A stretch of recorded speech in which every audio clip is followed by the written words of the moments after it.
Sveiki, žodžiu, ilgai neįdėtas ne vienas video mano, dėl to, kad grįžus iš Everesto, truputį skyriau laiko savo atsistatymui, tai kokias 3 savaitės tikriausiai nieko nedariau. Norėjau pailsėti, pasibūti su šeima. Na ir dabar galiausiai pradėjau galvoti apie sekančius iššūkius, tai apie manęs laukiantį Lamanšo sąsiaurį ir Katalinos sąsiaurį, kuris bus šiek tiek anksčiau, tai rugsėjo 2. Na, žodžiu, čia tas viskas ne už kalnų, tai dabar atostogauju Ispanijoje, tai 2 savaitės, kaip pradėjau ruoštis plaukimui. Iki to laiko truputėlį pasidariau namų darbus, būdamas Lietuvoje. Kadangi žinau iš tikrųjų, koks tas Katalinos sąsiauris ir Lamanšas yra sudėtingas iššūkis, palyginus su tuo, ką aš esu dariau anksčiau.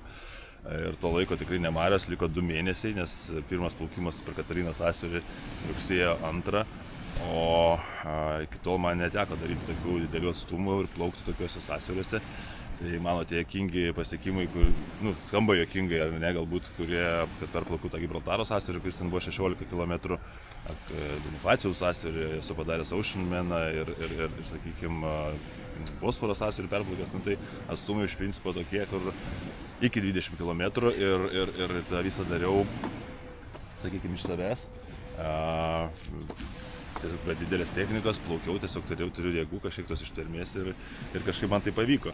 Na ir žodžiu, dabar kadangi čia atstumai vos ne 3-4 kartus didesni, šaltas vanduo, tai pavyzdys Katalinos sąsiauris ir Lamanšas yra panašiai lygus, jie apie 33-34 km plaukti tiesia linija, tačiau su srovėmis prisideda dar 10-20 km, tai grubiai apie 50. Vandens temperatūra apie 16 laipsnių Lamanše, Katalinos sąsiaurį gal šiek tiek keliais laipsniais daug giliau. Na ir žodžiu, grubiai taip reikia išbūti su srovėmis tame vandenyje iki 20 valandų. Katalinos sąsiaurį netgi būna srovė pasikeičia ir teko domėtis, kad net yra plaukikų, 30 valandų tenka plaukti prieš srovę, tiesiog tu vietoje stovi srovė į tave. Na tai žodžiu, reikia tą parašinėti kūną, nors supratau, kad aš be trenerių čia niekaip šiuo atveju. Su savo mokslis, na ir prieš važiuodamas čia į Ispaniją atostogauti su šeima, pasidariau namų darbus, kaip ir minėjau, su Jurgiu, tokiu plaukimo technikos treneriu iš Vilniaus, nuvarėme į Jonavos baseiną. Na, žodžiu, mane nufilmavo iš apačios, iš šono, iš viršaus įvairiais rakursais ir pasikėlėme kompiuterį ir pradėjome žiūrėti, ką mano tos klaidos. Tai tragedija, mano plaukimas yra tragiškas, begalė klaidų, esminių klaidų, netgi kvėpavimas neteisingas, kur ten, sakykime, turi plaukdamas išputinėti orą visą laiką plaukimo metu, grybšnių metu, aš ten to nedarau, darau visiškai techninės esminės klaidas, na ir žodžiu, toks gavęs demotyvacija visiškai. Na, dar Vidmantas Urbanas mane parašė programą, dabar šiom 2 savaitėm plaukti. Tai pradėjau plaukti, aš nežinau, ar tie raumenys pasilpė, ar sakykime, čia ta technika, kad bandau taisyti, tai iš principo sulėtėjau baisiai. Priekinės neeinasi, pečiai skauda, visur skauda, galbūt ta technika kaip taisau automatiškai gaunasi kažkaip, kad kaip buvau įpratęs, nieko nėra blogiau kaip kažkokių pratimų, tai, na žodžiu, baisiai demotyvuotas esu, nežinau ką čia darau, ar nebus tai iššūkiai, kuriuos aš atsitrenksiu visgi tas lubas ir aš jų nepadarysiu, tai, nes šiaip pat sportininkai ten Lamanšui, Katalinos sąsiauriui ruošiasi realiai po 2-3 metus, o dabar ir Junita tokia lietuvaitė mergina šiais metais prieš mane bandėsi įveikti Lamanšą, tapti pirmąją lietuvę rugpjūčio mėnesį, tai jinai ten 2-3 metus, kiek žinau, ruošiasi, priaugus 20 kg, vien tam, kad atsirastų riebalinis sluoksnis, kuris saugo vidaus organas nuo sušalimo, nuo hipotermijos, plus riebalinis sluoksnis veikia kaip hidrokostiumas, kuris pagerina plūdrumą ir palengvina, nes visus tuos iššūkius, ką minėjau, bandysiu atlikti be hidrokostiumo, nes pasaulinėje arenoje šitie iššūkiai su hidrokostiumais, tai yra pagalbinėmis priemonėmis nepripažįstami. Na tai žodžiu, o aš iš Everesto nusileidęs, kaip tik pas mane minusas visiškai sudžiūvęs, sukūdęs, riebalinis sluoksnis dingęs, raumenys išnykę, na ir žodžiu, ar jeigu pavyks man tai padaryti čia per tos 2 mėnesius ir pasiruošti, tai čia tikriausiai bus stebuklas. Tai kažkaip pats dar to stebuklų netikiu ir bandau dar mėnesį tirtis į priekį ir po to jau žiūrėsiu, matysiu, kad vis dar kapstausi vietoj sunkiai, su atstumais, su technika ir su greičiu, tai tikriausiai gal teks skipinti, o gal ir ne, nežinau, dabar tokio apsvarstymo būsenai. Na, žodžiu, apie tą, ką darau, tai dabar 2 savaitės bandau plaukti kas 2 dieną atviram vandenį, baseinė treniruotės ilgos. Tai kaip ir minėjau, Vidmantas parašė tas programėlės. Tai šią savaitę, aš jau 2 savaitę, 1 savaitę tai iš vis sunkiai sekėsi, dabar truputėlį kažkaip pradėjau nuo 2 km atviram vandenį, 4 km plaukiau, 8 km plaukiau. Nuo šiandien tikslas nusiplaukti apie gal 12-15 km, kažkur vat, žmona atvežė prie Marbėjos, tai bandysim nuplaukti iki Esteponos miestelio, tai plaukiu vienas realiai iš principo, va, parodysiu ką turiu. Nu tai kremukai, aišku, po 50 filtrų, kad nenudegti, nes be hidrokostiumo vandens prisipilu į va tokias va talpas, nes iš tikrųjų prigeri tos sūraus vandens, bet kiek ir prasideda dehidratacija, nu tai aš kepuraitė, akiniukai, guminukai, kad biškėlį kažką skrandimės ir geliukai keli. Tai vat susidedu į tą kišenytę, tą bujų dėl saugumo, telefoną. Na ir vienas varau tas kelias valandas tame atveriame vandenyje. Nu žiūrėsiu, kaip čia seksis, kaip jausis, kur išlipsiu. Tai vat planas iš principo mano per savaitę praplaukti apie 50-60 km. Pirmą savaitę to padaryti nepavyko, nes pradėjo braškėti pečiai, kaklas susuko ir visa kita. Šią savaitę panašu, kad artėju link to tikslo, tai vat paskutinė atostogų diena. Ir bandysiu tą 15 km prasiplaukti. Tada grįžęs Lietuvoje ieškosiu šalto vandens, nes čia visur vanduo šiltas 20 laipsnių, baseinė 30 laipsnių. Tai reikia man atlikti tą kvalifikaciją, kažkur bandysim Baltijos galbūt jūroje, kad prileistų prie Lamanšo sąsiaurio plaukimo, nes norint pradėti plaukti, iš vis gauti leidimą plaukti, nepaisant visų gydytojų apžiūrų ir viso kito, reikia likti 6 valandų plaukimą, ne mažesniam nei 16 laipsnių vandenyje, kad federacija tarptautinė prileistų prie plaukimo. Nu tai ką, bandau judėti ir žiūrėsiu, kaip čia seksis, sugrįšiu su žiniomis. Bet žinai ką, nekalbėkim dar apie tolį, nes dar pasižiūrėkim rotaciją. Nes jeigu biškai tave galbūt pavers ant šono, galbūt ta ranka įeis idealioje vietoje. Bet dabar žiūrim kvėpavimą. Įkvėpimą. Ko aš ieškau? Aš ieškau, kad tavo, dabar žiūrėk, pažymiu tavo galvos lygis yra va čia. Ne? Mano kamera stengiuosi, kad neįtų. Kada tu plauki, tavo galva yra čia. Kilnuoja, šiandien žemė. Jo, ką tai indikuoja? Spėk. Sulėtėjai. Kažką sudaryčiau. Keli save iš vandens su šita ranka. Kodėl jinai tau tikėtina skauda? Nes jinai dirba ne ant grybšnio pradžioj, o jinai dirba tam, kad tu galėtum komfortabiliai pakelti savo kūną, galvą per porą centimetrų aukštyn, kad tu galėtum įkvėpti. Jeigu aš ieškočiau idealios pozicijos galvos, jinai turėtų nekeisti savo vietos, jinai turėtų per va šitą ašį tiesiog pasisukti. Bet aš dabar gražinu tavo galvą į tavo plaukimo poziciją, maždaug taip. Tai tu tiesiog kaip šašlykas sumautas ant iešmo turėtum suktis, o šitoj vietoj į įkvėpimą tu eini iš kėlimo, tokio biški kilstelėjimo savęs. Koja padeda, spirtelį, ranka biški atsiremia į vandenį. Ir kas nutinka? Aš matau vieną akinuką virš vandens ir kitą akinuką virš vandens. Idealiu atveju tu turėtum su apatinė akim nematyti vandens paviršių. Tai toks labai paprastas triukas, kada plauki ir netgi, žinai, ilgam plaukime kitą kartą tai netgi padės užsiimti kažkuo. Užmerk apatinę akį įkvėpimo metu. Tiksliau, atsiprašau, viršutinę akį. Bus diskomfortas, nes nepasitikės įkvėpimu, bet apatinė akis arba virš vandens, kampučių tu gali matyti, vis tiek čia pasidaro tokia kišenė, kai jau galva gerai guldai. Bet iš esmės tu turėtum matyti, čia baseinas, čia baseino vanduo, čia turėtų būti paviršius. Žodžiu, realiai vienas akinukas po vandeniu. Arba kaip vaikus mokina, ausis, žandas, ausis, žanda, ausis. Tai reiškia, galva visą laiką lieka horizontali. Dar kitus mokau, kas padeda ir šiandien, tarp kitą Tadui Lukauską aiškinau, sakau, tu įsivaizduok, kad plauki nuo kalno. Psichologiškai įsivaizduok, kad plauki nuo kalno. Tas įsivaizdavimas plaukimo nuo kalno tave išlaikys horizontalų ir tavo visas kūnas išsilaikys horizontalesnį. Nes tai, ką daro galva, mes po to pamatysim po vandeniu, jinai atspindi visą tavo kūno ašį. Tu tik tai galva užpakalį eina žemyn. Jep. ir tada kas Tai tada atsiranda, su koja bandai keisti. tada tu su kojom bandai kompensuoti. Šitos bulkos deguonies ir energijos reikalauja žymiai daugiau negu čia. Ir šiaip apskritai ilgam plaukime kojos yra labiau komponuojantis dalykas. O čia, kada tu kilsteli galvą, jos pradeda trimituoti. Ir tada tu vėl atsiguli, galvą nuleidi, vėl plauki, jos tada atsistoja ritmu. Tada vėl sekantis įkvėpimas. Tai va čia tokia logika, kad galva, tu esi kaip supynės. Ašis tavo yra klubai. Bet ašis, aš turiu omeny aplink kurią tu vartais. Bet dirigentas yra galva. Ir jos kampas diriguoja, kaip visas tavo kūnas, nu, tu pats girdėjai, ką Dominikas šiandien prie ežero pasakoja. Tai kodėl man reikia, kad galva tavo gulėtų horizontaliai, nes man reikia, kad jinai būtų kaip laivas. Jeigu čia yra laivas, įsivaizduokim, kad tavo makaulė yra laivas, čia yra vandens paviršius. Jeigu esi matęs laivas, kai plaukia net lygiam vandenį, jisai daro taip, atplaukia, kerta vandens paviršių, pasidaro tokia banga ir po jos slenka kišenė. Ir būna mes matom laivas baltas, o pačia vandens linija juoda. Tai man reikia prisižiūrėti to kišenį, ne? Jo, šita kišenė mums reikalinga šitoj vietoj.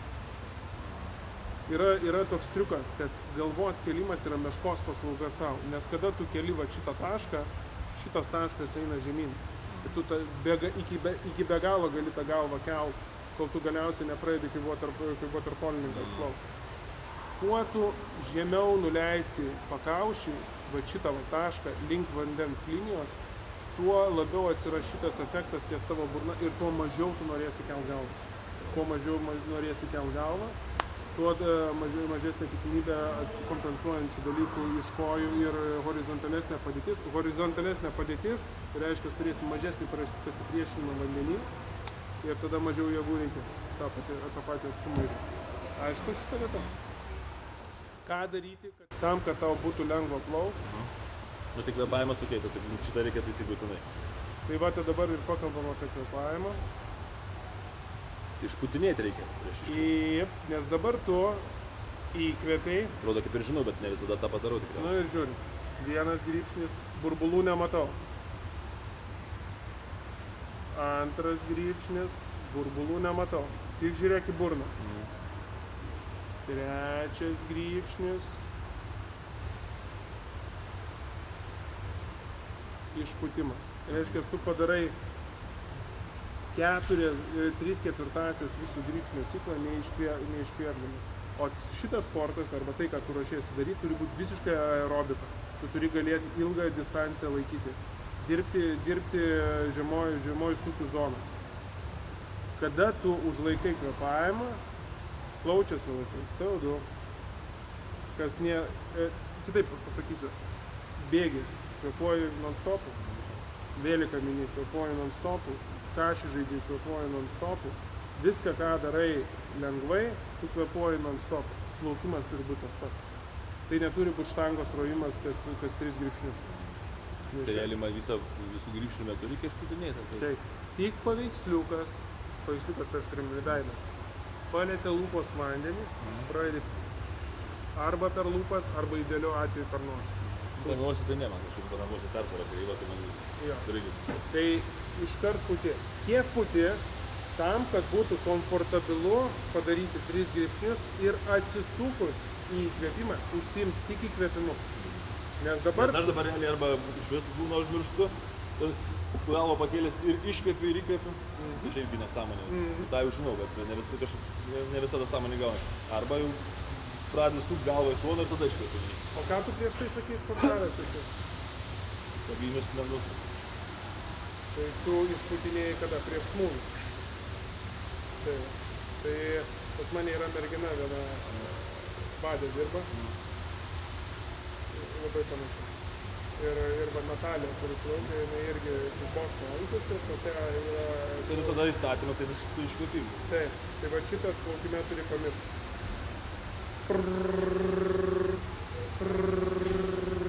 Mano patarimas toks. Leis garsą. Plauki, tarp jų nežinau, aš šiandien atkreipiu dėmesį, keli pas mūsų grupiai kurie pratinasi įkvėpimą, tiesiog tu juos per 5, per 10 metrų gali girdėti, kad plaukia. Nes jie leidžia garsą ir jeigu jie leidžia garsą, tai reiškia, jie patys savo duoda priminimą. Kad jie iškvėpinėja. Kitas pratimas yra, kurį dažniausiai mokina pradedančius plaukt, bet jis puikiai veikia ir kitiems, yra lietuviška versija burbulai, įkvėpiu, angliškai bubble breathe. Tai tu tiesiog plaukdamas sakai žodį bubble arba burbulai, nes biškai atpalaiduotos lūpos nuima įtampą nuo viso kūno, bet čia jau labiau psichologinis dalykas, bet tai yra labai natūralus dalykas, kuris tau ir reiškia, atrodo taip. Burbulai, įkvėpiu. Burbulai, įkvėpiu. Jo. Visą procesą metu per grybšnius iškvėpinėti, po truputį kažkaip. Visiškai gal neiškvėps, nes nereikia, buvo kažkada tokia mokykla, 50%. Kad tu sako, turi iškvėpti tiek, kad tu kaip variklis, žinai, sudėjai sprogos kuras, atsidarė klapanai, tada į vakumą eina, taip neveikia. Turi būti lengvai, taip kaip turi stele bėgti, tai lygiai taip pat turi kvėpuoti ir plaukdamas. Tu neturi, žinai, tokio neturi būti. Jo, turi būti natūralus ir tu neatrasi nei per pirmą treniruotę, nei per antrą treniruotę, turbūt, kad čia reikės porą savaičių, periodiškai plaukti, tokius, žinai, po porą šimtų metrų, po 300 metrų, kad išsiilginti, atrasti tą proporciją oro, kurią tu turi išpūsti. Nes dabar žiūrėk, esmė yra, kad... Tai čia open water galėsim iš Ispanijai padirbėti. Jo. Aišku, komfortabiliau yra baskė, nes tada kontroliuojama aplinka, gali bet kada sustoti ir galva tuo pat metu lengviau, nes open water jūroje ten bus supimas ir ten bus horizontalė sunku susigaudyti. Tai jau geriau su technika dirbti baseinį. Dabar, kas nutinka, kai tu užlaikai kvėpavimą? Kai tu užlaikai kvėpavimą, reiškia, tau reikia pabaigti iškvėpimą. O dabar matai ranką? Matau, kaip galva iškėlęs aukštai čia atrodo. Bet dabar atkreip dėmesį į va šitą ranką. Jinai, tada tu išsitiesiai maksimaliai maždaug va čia. Jinai yra va čia. Ties šito lygio. Dabar žiūrėk, eina laikas, tu iškvėpinėjai. Ką jinai daro? Jinai remiasi. Tam, kad iškvėpti galvą tikrai. Ir vat nuo šitos vietos prasideda grybšnis, kuris dėl to, kad tu rėmėsi ištiesta ranka, tu prarandi balansą. Matai, grybšnis eina po kairės rankos po dešiniu pečiu. Tada įvyksta labai didelis spyris gale. Ir sakau, man būna alkūnės, kartais mauris. Būtent kairės rankos. Taip ir gaunasi. O tau nemaudžia kartais kairės rankos krūtininio raumens? Ne, man būna alkūnė. Ne? Bet aš jau šitą alkūnę aš pasijaučiu, kad nuo to, kad darai tas toks kažkokia nes... Jo. Tai nes va šitoj vietoj tu grybšnį generuoji ne iš nugaros, net ne iš pečių, o tu generuoji iš va šitos vietos. Kaip darytum tokį pratimą. Tai ir šitas dalykas įvyksta, pasekmė yra to, kad tavo ranka per visą įkvėpimą jinai nukeliavo va tokį atstumą. Vieną atramą. Ranka nieko nenuveikė, jinai tavęs netraukė į priekį, jinai tik tai skendo, laikydama tavo kūną. Taip.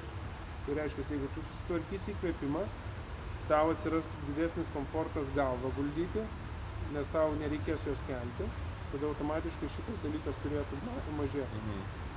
Nes pasekmė dar šito dalyko yra ta, kad tavo grybšnis vyksta ištiesta ranka.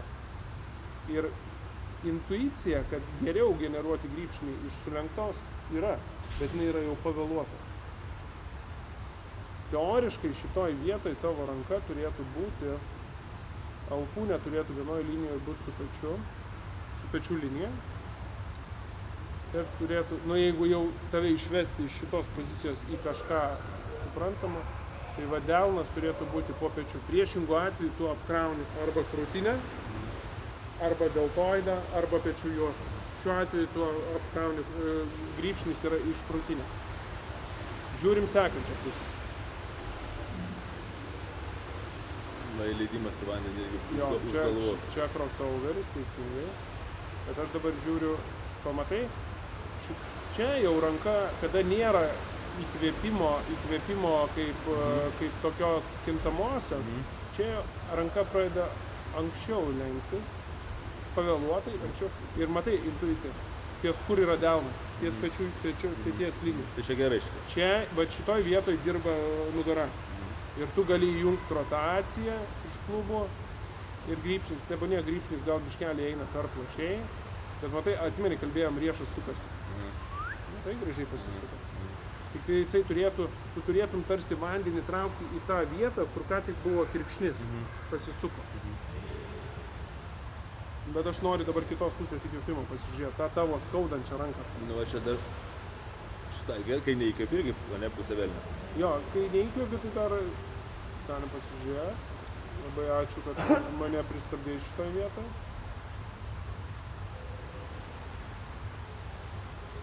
Jinai anksčiau eina į sulenkimą ir matai, nepalenda po kūną taip stipriai. Jinai maždaug toje vietoje, kur aš piešiau. Bent jau delnas yra toje linijoje, kurioje turėtų būti. Gerai, čia įkvėpimas.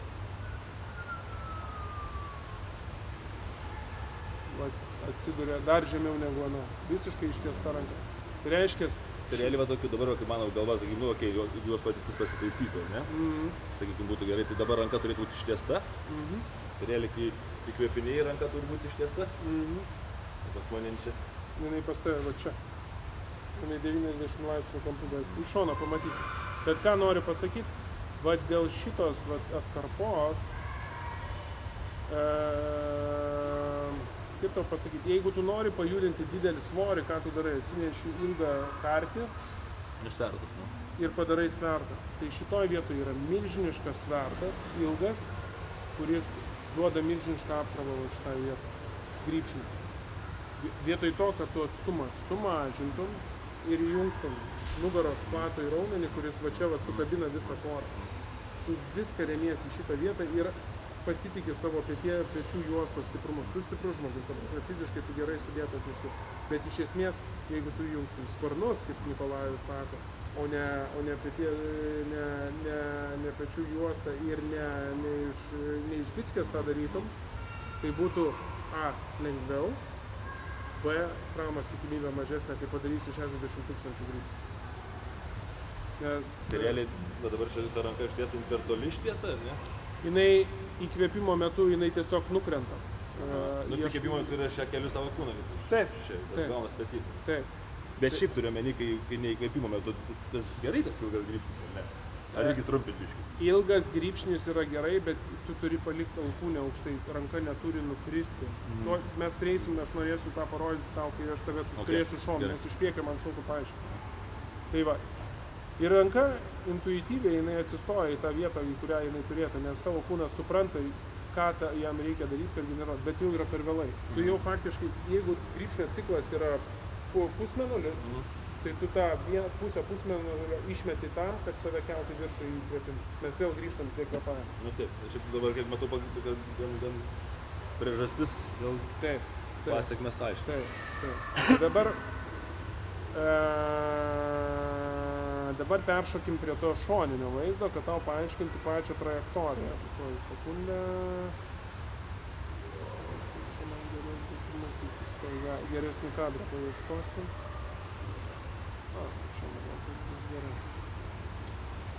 Nuėmam visus kintamosius.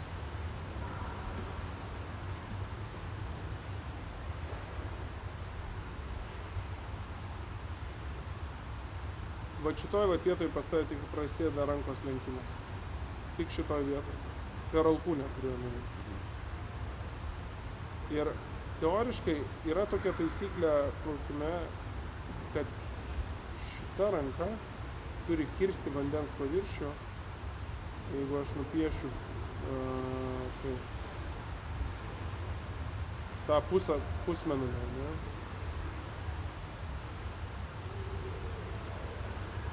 Yra trys dalys. Viena trečioji, antra trečioji, trečia. Šita ranka šito momentu turėtų būti čia. Tai va tiek, kiek ranka paskendo, tiek pas tave išsimuša visas balansas, nes neturi būti pauzė, turi būti perėmimas. Šita ranka pradėjo traukti, jinai pradėjo traukti, tada jinai pradeda save traukti visą kūną, čia didžiausia jėga. Tai va šitoj vietoj turi jau šita ranka įeiti ir jau eiti link tos pozicijos, kada jinai bus maksimaliai, pradeda kabinti, kita įeina ir toks perėmimas. Tas perėmimas neturi vykti čia, šitoj vietoj. Jisai turėtų vykti va šitoj va zonai. Ir čia gaunasi ta sunkioji dalis. Ją pagauti sunku. Jeigu abi rankos prieki susitiks, tuo metu nieko nevyks, įsijungs kojas. Jeigu biški per vėlai, gaunasi principas. Išsitėsiau, bijau šitos grįžtančios rankos, pradedu kabinti, perim. Ir mano ranka šita įeina tada, kada jau šita dirba. Jeigu jo abi rankos tinka priekį, jungiasi koja. Jeigu tu suki malūną, nėra perėjimo, gaunasi toksai trumpas patraukimas. Gaunasi nėra perėjimo ir šitoj vietoj tu prarandi balansą. Suriam vandenį, va tokia pozicija, reiškia, kad tave tiesiog vartys ant nugaros, tu prarasi pusiausvyrą. Turi būti va tokia pozicija. Tu gali prieš veidrodį atsistoti, tiesiog bandyti šitą ranką pasiekti šitą vietą, kada šitą ranką yra įsivaizduojama vandens paviršių. Čia tokia 2/3 taisyklė, kurią dabar moko visus plaukikus. Ir labai sunku pagauti šitą zoną, aš puikiai suprantu. Ir mes turbūt, kad tuo labai stipriai neužsiimsim, aš tiesiog paaiškinu tą logiką, cikliškumą. Kad tu turi ir neužsibūti ant šono, kad nematyti tos grįžtančios rankos, bet ir neturi užsukti savo malūną per daug. Dabar apie grįžtį. Žiūrim, kas vyksta įkvėpimo metu. Jo čia ranka, tai čia gerai, kad taip plašta, ne? Kur? Jo, gerai. Šitoj vietoj. Jinai grįžnį baigia va šitoj vietoj. Tai jeigu aš paimsiu kampą, jinai kažkur čia baigia. Jo, 100 pama. Čia nesikabinėkim prie šitos vietos, čia tikrai ne ta vieta. Ne ta vieta. Mane rūpi va šita va vieta, malūno užsukimas.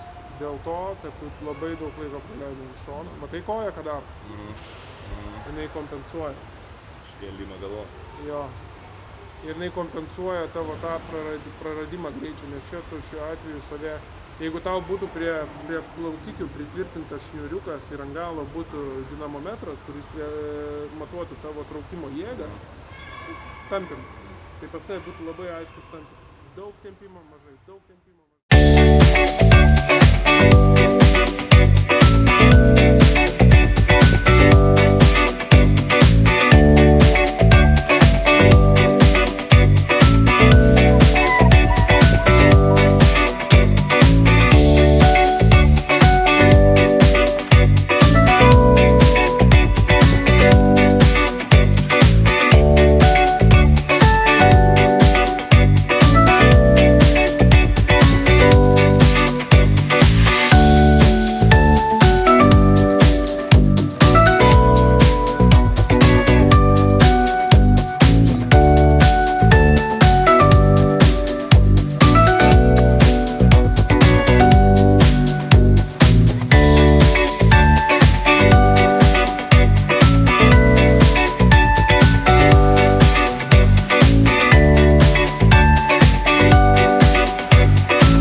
jau linksmiau, toks jausmas, kad atsigaunu po Everesto, raumenukas atsigauna, tai va šiandien kaip tik po baseino treniruotės. Tai atstumai didėja, įsijungia aukštesnė pavara. Tai va šiandien prasiplaukiau 8 km baseinė, tokia įdomi programėlė, ten šilimai 4-800 metrų, tada 5 priėjimai po 800 metrų laisvu stilium, tada 5 priėjimai po 400 metrų laisvu stilium, tada vėl 5 priėjimai po 200 metrų ir po to, kas čia gaunas dar po 6 priėjimai po 100 metrų, nu žodžiu, visi 8 km, tai čia į lietuvių kalbą išvertus apie 320 kartų per 25 metrų baseiną. Tai vat, tempas kyla, linksmiau truputėlį, galėsiu pasidalinti tą programėlę šios dienos baseiną, gal kažkas norėtumėt pabandyti savo iššūkiuką ir kaip jausmas po 8 km baseinę pasisakyti.